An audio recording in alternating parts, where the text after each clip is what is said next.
जय श्री श्याम भक्तों। आज हम श्री सत्यनारायण भगवान जी की कथा का स्मरण करेंगे। बोलिए सतदेव भगवान की जय, सत्यनारायण भगवान की जय। एक समय नैमिषारण्य तीर्थ में सौनकादि 88,000 ऋषियों ने श्री सुत जी से पूछा, हे प्रभु, इस कलयुग में वेद विद्या रहित मनुष्य को प्रभु भक्ति किस प्रकार मिलेगी तथा उनका उद्धार कैसे होगा। हे मुनि श्रेष्ठ, कोई ऐसा तप बताइए जिसमें थोड़े समय में ही पुण्य प्राप्त हो तथा मनवांछित फल मिले। वह कथा सुनने की हमारी इच्छा है। सर्वशास्त्र ज्ञाता श्री सुत जी बोले, हे वैष्णवों, मैं पूज्य आप सबने प्राणियों के हित की बात पूछी है, अतः मैं उस श्रेष्ठ व्रत को आप लोगों को बताऊंगा जिस व्रत को नारद जी ने लक्ष्मी नारायण जी से पूछा था और श्री लक्ष्मीपति ने मुनि श्रेष्ठ नारद जी से कहा था। सो ध्यान से सुनो। एक समय योगीराज नारद जी ने दूसरों के हित की इच्छा से अनेक लोकों में घूमते हुए मृत्यु लोक में आ पहुंचे। यहाँ अनेक योनियों में जन्मे हुए प्राय सभी मनुष्य के अपने कर्मों द्वारा अनेकों दुखों से पीड़ित देखकर सोचा, किस यत्न के करने से निश्चय ही मानव के दुखों का नाश हो सकेगा। ऐसा मन में सोचकर विष्णु लोक को गई। वहां श्वेत वर्ण और 4 भुजाओं वाले देवों के ईश नारायण का, जिनके हाथों में शंख चक्र गदा और पद्म थे तथा बरमाला पहने हुए थे, देखकर स्तुति करने लगे। हे भगवान, आप अत्यंत शक्ति से संपन्न हैं, मन तथा वाणी भी आपको नहीं पा सकती। आपका आदि मध्य अंत नहीं है। निर्गुण स्वरूप सृष्टि के कारण भक्तों के दुखों को नष्ट करने वाले हो। आपको मेरा नमस्कार है। नारद जी इस प्रकार की स्तुति सुनकर विष्णु भगवान बोले, हे मुनि श्रेष्ठ, आपके मन में क्या है? आपका किस काम के लिए आगमन हुआ है? निसंकोच कहो। तब नारद मुनि बोले, मृत्यु लोक में सब मनुष्य जो अनेक योनियों में पैदा हुए हैं, अपने अपने कर्मों के द्वारा अनेक प्रकार के दुखों से दुखी हैं। हे नाथ, मुझ पर दया रखते हो तो बतलाइए कि उन मनुष्य के सब दुखों थोड़े से ही प्रयत्न से कैसे दूर हो सकते हैं। श्री भगवान जी बोले, हे नारद, मनुष्य की भलाई के लिए तुमने बहुत अच्छी बात पूछी है। जिसके करने से मनुष्य मोह माह से छूट जाता है, वह कहता हूं। सुनो, पुण्य देने वाला स्वर्ग तथा मृत्यु लोक में दोनों में दुर्लभ एक उत्तम व्रत है। आज मैं प्रेमवश होकर तुमसे कहता हूं। श्री सत्यनारायण भगवान का यह व्रत अच्छी तरह विधान पूर्वक करने से मनुष्य तुरंत ही यहाँ सुख भोग कर मरने पर मोक्ष को प्राप्त होता है। श्री भगवान के वचन सुनकर नारद मुनि बोले, इस व्रत का फल क्या है? क्या विधान है? किसने यह व्रत किया था और किस दिन यह व्रत करना चाहिए? विस्तार से कहो। भगवान बोले, दुख व शोक आदि को दूर करने वाला, धन्य धान को बढ़ाने वाला, सौभाग्य तथा संतान को देने वाला यह व्रत सब स्थानों पर विजयी करने वाला है। भक्ति और श्रद्धा के साथ किसी भी दिन मनुष्य श्री सत्यनारायण की शाम के समय ब्राह्मणों और बंधुओं के साथ धर्मपरायण होकर पूजा करे। भक्ति भाव से नैवेद्य केले का फल, घी, दूध और गेहूं का चूर्ण सवाया ले। गेहूं के अभाव में साठी का चूर्ण, शक्कर तथा गुड़ ले और सब भक्षण योग्य पदार्थ जमा करके भगवान को अर्पित करे तथा बंधु बांधवों सहित ब्राह्मणों को भोजन कराए। उसके बाद स्वयं भोजन करे। नृत्य गीत आदि का आचरण कर श्री सत्यनारायण भगवान का स्मरण करता हुआ समय व्यतीत करे। इस तरह व्रत करने पर मनुष्य की इच्छा निश्चय ही पूरी होती है। विशेषकर कली काल में मृत्यु लोक में यह मोक्ष का सरल उपाय है। इति श्री सत्यनारायण व्रत कथा का प्रथम अध्याय संपूर्ण। श्रीमन नारायण नारायण नारायण। भज मन नारायण नारायण नारायण। श्री सत्यनारायण भगवान की जय। सतदेव भगवान की जय। द्वितीय अध्याय। सुत जी बोले, हे ऋषियों, जिसने पहले समय में इस व्रत को किया है उसका इतिहास कहता हूं, ध्यान से सुनो।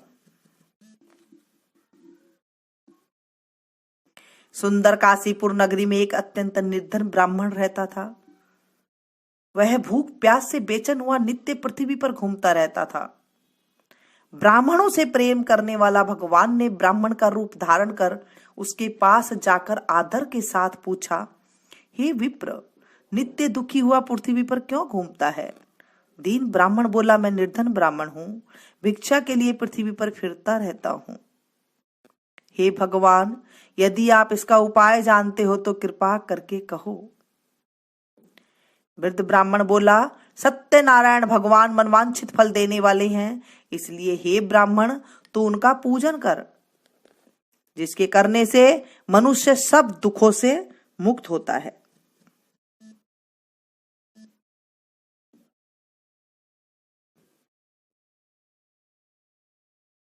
ब्राह्मण को व्रत का सारा वृतांत बतलाकर बुरे ब्राह्मण का रूप धारण करने वाले श्री सत्यनारायण भगवान अंतर्ध्यान हो गए। जिस व्रत को वृद्ध ब्राह्मण ने बतलाया है मैं उसको करूंगा, यह निश्चय करने पर उसे रात में नींद भी नहीं आई। वह सवेरे उठ सत्यनारायण भगवान के व्रत का निश्चय कर भिक्षा मांगने के लिए चला। उस दिन उसको भिक्षा में बहुत धन मिला, जिससे बंधु बांधवों के साथ उसने श्री सत्यनारायण भगवान का व्रत किया। इसके करने से वह विप्र सब दुखों से छूटकर अनेक प्रकार की संपत्तियों से युक्त हुआ। उस समय से वह विप्र हर मास व्रत करने लगा। इस तरह सत्यनारायण भगवान के व्रत को जो करेगा वह सब पापों से छूटकर मोक्ष को प्राप्त होगा। आगे जो पृथ्वी पर श्री सत्यनारायण भगवान का व्रत करेगा वह मनुष्य सब दुखों से छूट जाएगा। इस तरह नारद जी से नारायण जी का कहा हुआ यह व्रत मैंने तुमसे कहा। हे विप्रो, अब मैं और क्या कहूं? ऋषि बोले, हे मुनिवर, संसार में उस विप्र से सुनकर और किस किस ने इस व्रत को किया वह हम सब सुनना चाहते हैं। इसके लिए हमारे मन में श्रद्धा है। सुत जी बोले, हे मुनियों, जिसने इस व्रत को किया है वह सब सुनो। एक समय वह विप्र धन और ऐश्वर्य के अनुसार बंधु बांधवों के साथ व्रत करने को तैयार हुआ। उसी समय एक लकड़ी बेचने वाला बूढ़ा आदमी आया और बाहर लकड़ियों को रखकर विप्र के मकान में गया। प्यास से दुखी लकड़हारा उनको व्रत करते देखकर विप्र को नमस्कार कर कहने लगा, आप यह क्या कर रही हैं और इसके करने से क्या फल मिलता है? कृपया मुझे भी बताओ। ब्राह्मण ने कहा, सब मनोकामनाओं को पूर्ण करने वाला यह श्री सत्यनारायण भगवान का व्रत है। इसकी ही कृपा से मेरे यहाँ धन्य धान्य की वृद्धि हुई है। विप्र से इस व्रत के बारे में जानकर लकड़हारा बहुत प्रसन्न हुआ। चरनामत ले और प्रसाद खाने के बाद अपने घर को गया। लकड़हारे ने अपने मन में यह प्रकार का संकल्प किया कि आज गांव में लकड़ी बेचने से जो धन मिलेगा उसी से श्री सत्यनारायण भगवान का उत्तम व्रत करूंगा। यह मन में विचार कर वह बूढ़ा आदमी लकड़ियां अपने सिर पर रखकर जिस नगर में धनवान लोग रह रहे थे वह ऐसे सुंदर नगर में गया। उस रोज वहां पर उसे उन लकड़ियों के दाम पहले दिनों से चौगुना मिले। तब वह बूढ़ा लकड़हारा दाम ले और अति प्रसन्न होकर पके केले की फली, शक्कर, घी, दूध, दही और गेहूं का चूर्ण इत्यादि श्री सत्यनारायण भगवान के व्रत की कुल सामग्रियों को लेकर अपने घर गया। फिर उसने अपने भाई बंधुओं को बुलाकर विधि के साथ भगवान जी का पूजन और व्रत किया। उस व्रत के प्रभाव से वह बूढ़ा लकड़हारा धन, पुत्र आदि से युक्त हुआ और संसार के समस्त सुख भोग कर बैकुंठ को चला गया। इति श्री सत्यनारायण व्रत कथा का द्वितीय अध्याय संपूर्ण। श्रीमन नारायण नारायण नारायण, भज मन नारायण नारायण नारायण। श्री सत्यनारायण भगवान की जय। सतदेव भगवान की जय। तृतीय अध्याय। सुत जी बोले, हे श्रेष्ठ मुनियों, अब आगे की कथा कहता हूँ। पहले समय में उल्का मुख नाम का एक बुद्धिमान राजा था। वह सत्यवक्ता और जितेंद्रिय था। प्रतिदिन देव स्थानों पर जाता तथा गरीबों को धन देकर उनके कष्ट को दूर करता था। उसकी पत्नी कमल के समान मुख वाली और सती साध्वी थी। भद्रशिला नदी के तट पर उन दोनों ने श्री सत्यनारायण भगवान का व्रत किया। उस समय वहां एक साधु नामक वेश्य था। उसके पास व्यापार के लिए बहुत सा धन था। राजा को व्रत देखकर वह विनय के साथ पूछने लगा, हे राजन, भक्ति तो चित्त से ये आप क्या कर रहे हैं? मेरी सुनने की इच्छा है, सो आप मुझे बतलाइए। राजा बोले, हे साधु, अपने बांधवों के साथ पुत्र आदि की प्राप्ति के लिए यह महाशक्तिवान श्री सत्यनारायण भगवान का व्रत व पूजन किया जा रहा है। राजा के वचन सुनकर साधु आदर से बोला, हे राजन, मुझसे इसका सब विधान कहो। मैं भी आपके कथानुसार इस व्रत को करूंगा। मेरे भी कोई संतान नहीं है और इससे निश्चय ही होगी। राजा से जब विधान सुन व्यापार से निवृत्त हुए आनंद के साथ घर गया। साधु ने अपनी पत्नी से संतान देने वाले उस व्रत का वर्णन सुनाया और कहा, जब मेरी संतान होगी तब मैं इस व्रत को करूंगा। साधु ने ऐसे वचन अपनी पत्नी लीलावती से कहे। एक दिन उसकी पत्नी लीलावती पति के साथ आनंदित हो सांसारिक धर्म में प्रभुत होकर श्री सत्यनारायण भगवान की कृपा से गर्भवती हो गई तथा 10वें महीने में उसके एक सुंदर कन्या का जन्म हुआ। दिनों दिन वह इस तरह बढ़ने लगी जैसे शुक्ल पक्ष का चंद्रमा बढ़ता है। कन्या का नाम कलावती रखा गया। तब लीलावती ने मीठे शब्दों में अपने पति से कहा, जो आपने संकल्प किया था कि सत्यनारायण भगवान का व्रत करूंगा, अब आप उसे करिए। साधु बोला, हे प्रिय, इसके विवाह पर करूंगा। इस प्रकार अपनी पत्नी को आश्वासना दे वह नगर को गया। कलावती प्रति ग्रह में वृद्धि को प्राप्त हो गई। साधु ने जब नगर में सखियों के साथ अपनी पुत्री को देखा तो तुरंत ही दूत को बुलाकर कहा, पुत्री के लिए कोई सुयोग्य वर देख कर लाओ। साधु की आज्ञा पाकर दूत कंचन नगर पहुंचा और वहां पर देखभाल कर लड़की के लिए सुयोग्य बाणिक पुत्र ले आया। उस सुयोग्य लड़के को देखकर साधु ने अपने बंधु बांधवों सहित प्रसन्नचित अपनी पुत्री का विवाह उसके साथ कर दिया। किंतु दुर्भाग्य से विवाह के समय भी उस व्रत को करना भूल गया। तब श्री भगवान क्रोधित हो गए और शाप दिया, तुम्हें दारुण दुख प्राप्त होगा। अपने कार्य में कुशल साधु बनिया जमाता सहित समुद्र के समीप स्थित होकर रत्नसारपुर नगर में गया और वहां दोनों ससुर जमाई चंद्रकेतु राजा के उस नगर में व्यापार करने लगे। एक बार भगवान ने श्री सत्यनारायण की माया से प्रेरित कोई चोर राजा का धन चुराकर भागा जा रहा था, किंतु राजा के दूतों को आता देखकर चोर ने घबराकर भागते हुए राजा के धन को वहीं चुपचाप रख दिया जहां ससुर जमाई ठहरे हुए थे। जब दूतों ने उस साधु वैश्य के पास राजा का धन को देखा तो उन दोनों को पकड़ राजा के समीप ले जाकर बोले, हम इन दोनों चोरों को पकड़कर लाए हैं, अब हमें क्या करना है, आज्ञा दे। राजा की आज्ञा से उन्हें कारावास में डाल दिया और उनका धन छीन लिया। श्री सत्यनारायण भगवान के श्राप द्वारा उनकी पत्नी भी घर पर बहुत दुखी हुई और उनके घर पर जो धन रखा था उसे भी चोर चुरा कर ले गए। शारीरिक व मानसिक पीड़ा तथा भूख प्यास से अति दुखी हो अन्न की चिंता में कलावती एक ब्राह्मण के घर गई। वहां उसने श्री सत्यनारायण भगवान का व्रत होते देखा। फिर कथा सुनी तथा प्रसाद ग्रहण कर रात को घर आई। माता ने कलावती से कहा, हे पुत्री, तू अब तक कहाँ रही और तेरे मन में क्या है? कलावती बोली, हे माता, मैंने एक ब्राह्मण के घर में श्री सत्यनारायण भगवान का व्रत देखा है। कन्या के वचन सुनकर लीलावती भगवान के पूजन को तैयार करने लगी। लीलावती भगवान का पूजन जब तैयार करने लगी तो लीलावती ने परिवार और बांधवों सहित श्री सत्यनारायण भगवान के पूजन किया और वर मांगा, मेरे पति और दामाद शीघ्र आ जाएं। साथ में ही प्रार्थना की कि हम सबका अपराध क्षमा करो। श्री सत्यनारायण भगवान इस व्रत से संतुष्ट हो गए और राजा चंद्रकेतु को सपने में दर्शन देकर कहा, हे राजन, दोनों वेश्यों को प्रात ही छोड़ दो और उनका सारा धन जो तुमने लिया है उन्हें वापस दे दो, नहीं तो मैं तुम्हारा धन, राज्य, पुत्रादि नष्ट कर दूंगा। राजा से ऐसा कहकर भगवान अंतर्ध्यान हो गए। प्रातःकाल राजा चंद्रकेतु ने सभा में अपना स्वप्न सुनाया। फिर दोनों बाणिक पुत्र को कैद से मुक्त कर सभा में बुलाया। दोनों ने आते ही राजा को नमस्कार किया। राजा मीठे वचनों में बोला, हे महानुभाव, भाग्यवश ऐसा कठिन दुख तुम्हें प्राप्त हुआ है, अब तुम्हें कोई भय नहीं है। ऐसा कहकर राजा ने उनको नए नए वस्त्राभूषण पहनाए तथा उनका जितना धन लिया था उससे दुगना धन देकर आदर से विदा किया। दोनों वैश्य अपने घर को चल दिए। इति श्री सत्यनारायण व्रत कथा का 3 अध्याय संपूर्ण।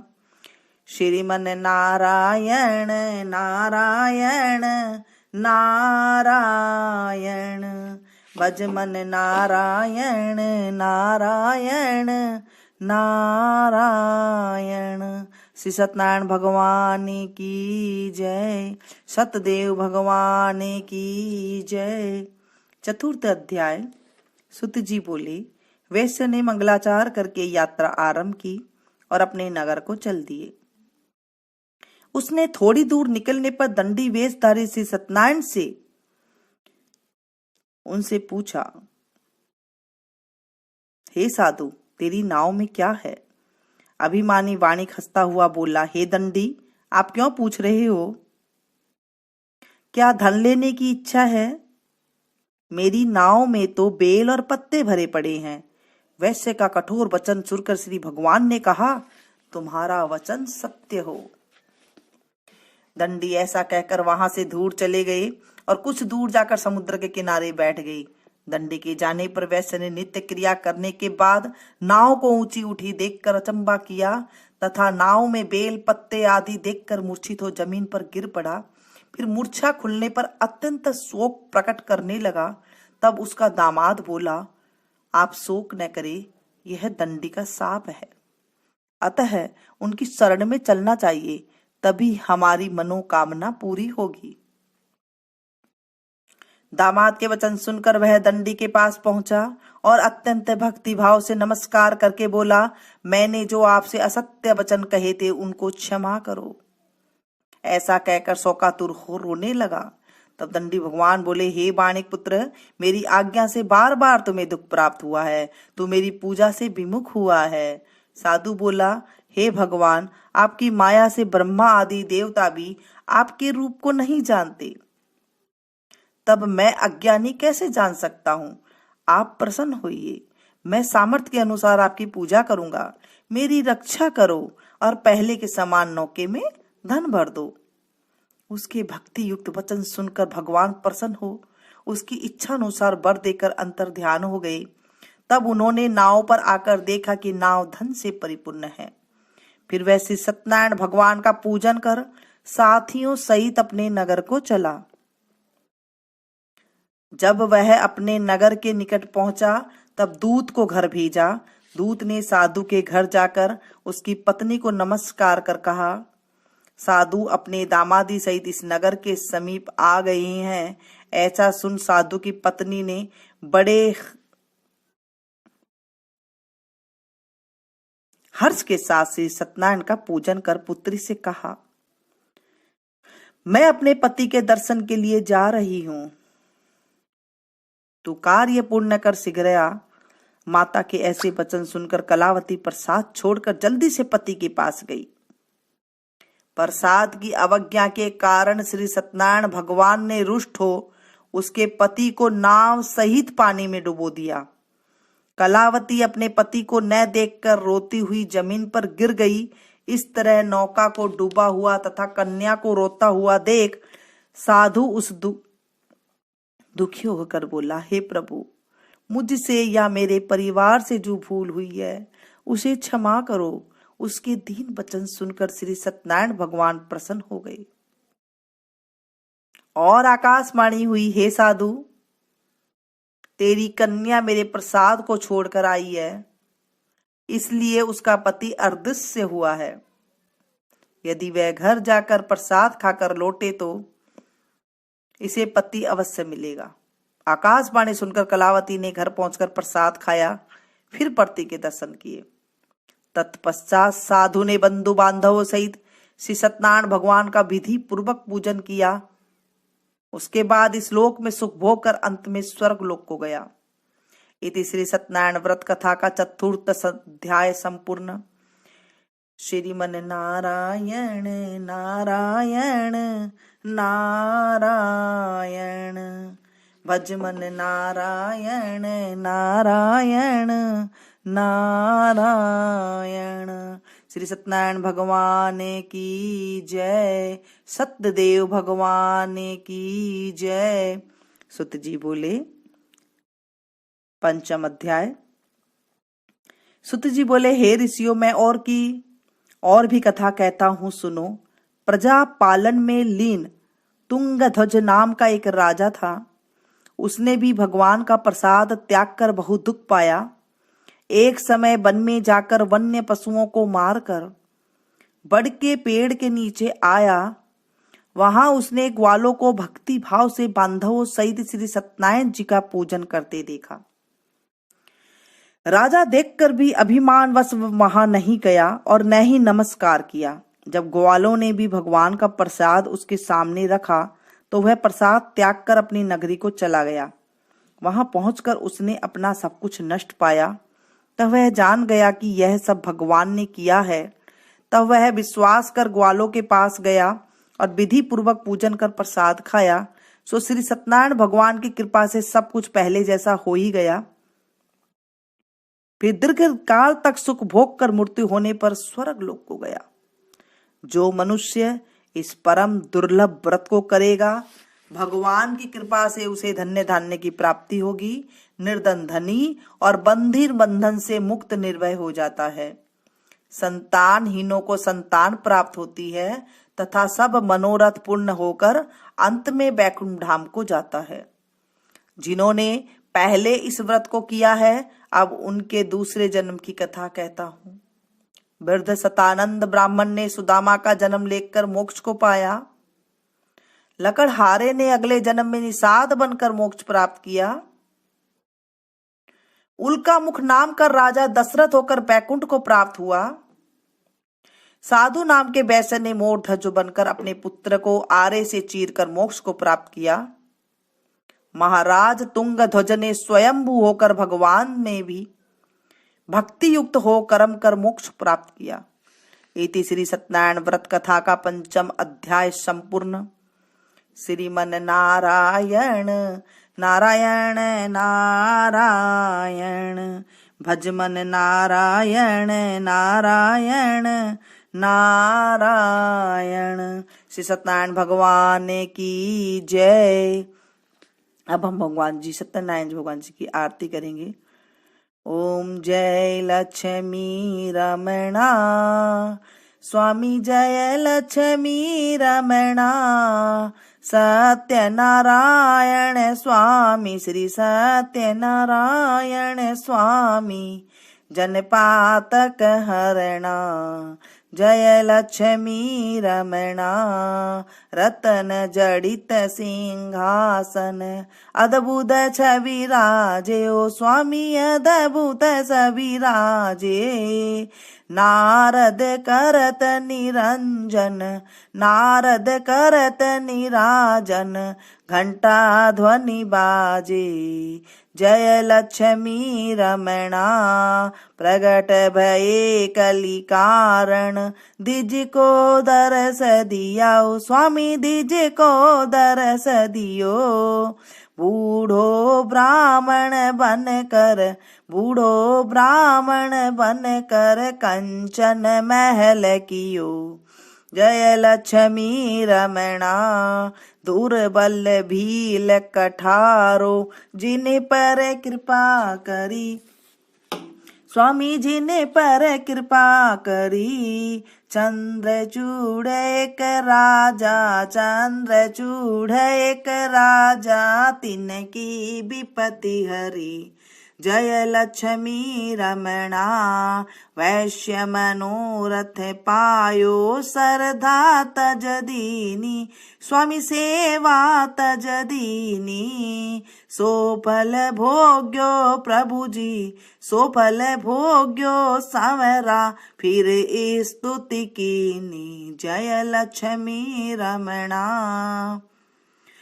भाव भक्ति के कारण छिन छिन रूप धराओ, स्वामी पल पल रूप धरो। सरदा धारण कीनी, भक्ति धारण कीनी, तिनको काज शरू। जय लक्ष्मी रमणा। ग्वाल बाल संग राजा, बन में भक्ति करी, ओ स्वामी बन में भक्ति करी। मन वांछित फल दीना, मन इच्छा फल दीना, दीन दयालु हरि। जय लक्ष्मी रमणा। चढ़त प्रसाद सवायो, कदली फल मेवा, स्वामी केला फल मेवा। धूप दीप तुलसी से राजी सतदेवा। जय लक्ष्मी रमणा। श्री सत्यनारायण भगवान जी की, स्वामी जी की आरती जो कोई नर गावे, ओ स्वामी प्रेम सहित गावे। कहत शिवानंद स्वामी, मन रटत हरि हर स्वामी, सुख संपत्ति फल पावे। जय लक्ष्मी रमणा। कहत शिवानंद स्वामी, मन वांछित फल पावे। जय लक्ष्मी रमणा। जय लक्ष्मी रमणा, ओ स्वामी जय लक्ष्मी रमणा। सत्यनारायण स्वामी, श्री सत्यनारायण स्वामी, जन पातक हरणा। जय लक्ष्मी रमणा। बोले सतदेव भगवान की जय, सत्यनारायण भगवान की जय। आज हमने सत्यनारायण भगवान की कथा सुनी है। इसे आप ज्यादा से ज्यादा शेयर करें ताकि औरों को भी लाभ मिल सके। मिलती हूँ फिर से एक नई वीडियो में नई जानकारी के साथ। तब तक आप लोग देखते रहिए मीनू संगीत। Thank you.